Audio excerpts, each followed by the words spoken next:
போனில் மூழ்கியதால் ஓடி வந்து சக்கரத்தில் விழுந்து இறந்த சிறுவன்.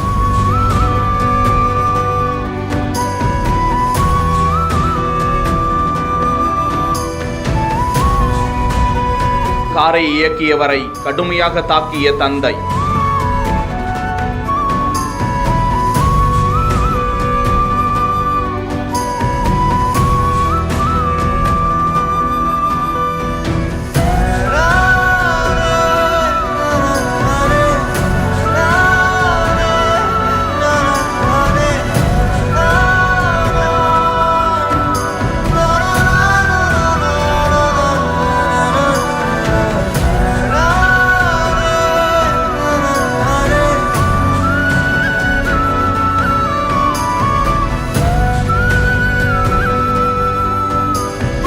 மகாராஷ்டிராவின் நாசிக் நகரில் உள்ள பிரபலமான ஹோட்டலின் பார்க்கிங் பகுதியில் ஒரு நபர் தனது குழந்தையை தனியே விட்டுவிட்டு செல்போனை பார்த்து கொண்டே நடந்து வர தனது தந்தையின் பின்னால் வேகமாக ஓடி வருகிறார் அந்த சிறுவன். அப்போதுதான் யமனாக அந்த இன்னோவா கார் நுழைவாயிலை கடந்து பார்க்கிங்கிற்கு வந்து கொண்டிருக்கிறது. நொடியில் அந்த சம்பவம் நடந்தே விட்டது. குழந்தை மீது அந்த கார் ஏறி இறங்க பதறி அடித்துக் கொண்டு பலத்த காயமடைந்த அந்த குழந்தையை தூக்கி கொண்டு அந்த ஓட்டுநரை தாக்கவே செய்கிறார் அந்த தந்தை. அதனை தடுத்து அந்த குழந்தையை மருத்துவமனைக்கு கொண்டு செல்ல உதவுகிறார்கள் அங்குள்ள பாதுகாவலர்கள். அந்தோ பரிதாபம், அந்த சிறுவன் உயிரிழந்து விட்டதாக மருத்துவர்கள் தெரிவித்ததாக தகவல் வெளியாகி இருக்கிறது.